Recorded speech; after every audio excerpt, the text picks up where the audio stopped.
जय सिया राम मित्रों, आप देख रहे हैं आस्था और संस्कृति का अनूठा संगम धर्म और हम। महाराज जी ने अपनी अहेतु की कृपा हर किसी पर बरसाई है। नास्तिक से आस्तिक बनने वालों में महाराज जी के अनन्य भक्त स्वर्णनाथ संघ भी रहे हैं।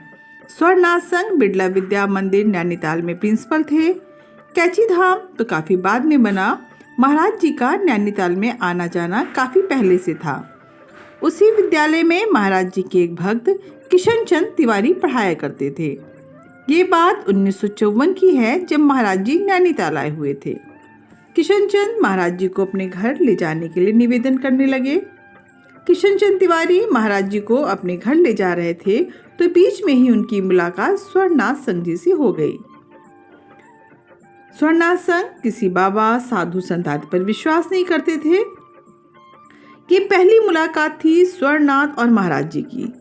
जब महाराज जी की नजरें स्वर्णनाथ जी की नजरों से मिली तो महाराज जी ने बड़े प्रेम से वात्सल भरे शब्दों में कहा, मेरा प्रिंसिपल आ गया। महाराज जी के उद्बोधन और नास्तिक मनोवृत्ति के अस्तित्व वाले स्वर्णनाथ जी का कोई तालमेल नहीं हुआ। इस क्षणिक मात्र घटना के पश्चात स्वर्णनाथ अपने रास्ते चले गए। यूं तो कहने को स्वर्णनाथ के दिल पर कोई असर न हुआ महाराज जी के उद्बोधन का, पर महाराज जी की नजरों ने अपना कार्य पूर्ण कर दिया था। उनके अंदर एक अंतर्द्वंद चलने लगा। ना चाहते हुए भी उनका हृदय बार बार महाराज जी के दर्शन पाने को जिज्ञासु बन उठा। उन्हीं दिनों उन्हें शैक्षिक टूर में भूटान जाने का अवसर प्राप्त हुआ। उनको भूटान के राजा दिग्मी-डोर चौगियाल का आतिथ्य मिला। राजा ने उनको वहां भ्रमण कराने के साथ ही उनके धर्म गुरु लामा जी से मिलने का प्रस्ताव भी रखा। हालांकि स्वर्णनाथ जी को इन सब में आस्था नहीं थी, फिर भी प्रदेश में थे, इसलिए वहां के राजा का मान रखने के लिए वे लामा जी से मिलने चले गए।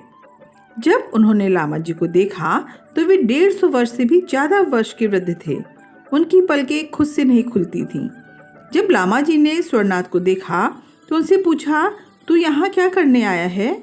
स्वर्णनाथ ने विनय भाव से उत्तर दिया, आपके दर्शन और आशीर्वाद चाहता हूँ।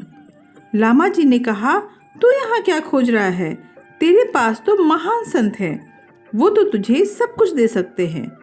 स्वर्णनाथ ने आश्चर्य से पूछा, कौन? लामा जी ने बताया, वही जो कंबल ओढ़े रहते हैं। लामा जी ने उनका पूरा हुलिया बताया। लामा जी की ये बातें सुनकर जिंदगी भर नास्तिक मन आस्तिक हो गया। स्वर्णनाथ के हृदय में महाराज जी के लिए अगाध प्रेम उमड़ पड़ा। स्वर्णनाथ अब यही सोच रहे थे कि कब वे भारत पहुंचे और उनको महाराज जी की चरण रज मिले। जब स्वर्णनाथ भूटान से स्वदेश वापस आए तो महाराज से मिलने के प्रयत्न में जुट गए। जोशी जी से संपर्क किया तो महाराज जी के दर्शन हुए।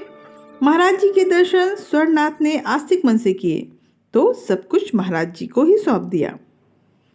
महाराज जी की स्वर्णनाथ पर ऐसी कृपा बरसी कि जब भी महाराज जी नैनीताल आते तो स्वर्णनाथ जी के घर पर ही प्रवास होता। आपको स्वर्णनाथ जी का यह संस्मरण कैसा लगा? यदि अच्छा लगा तो चैनल को लाइक करें और सब्सक्राइब करें।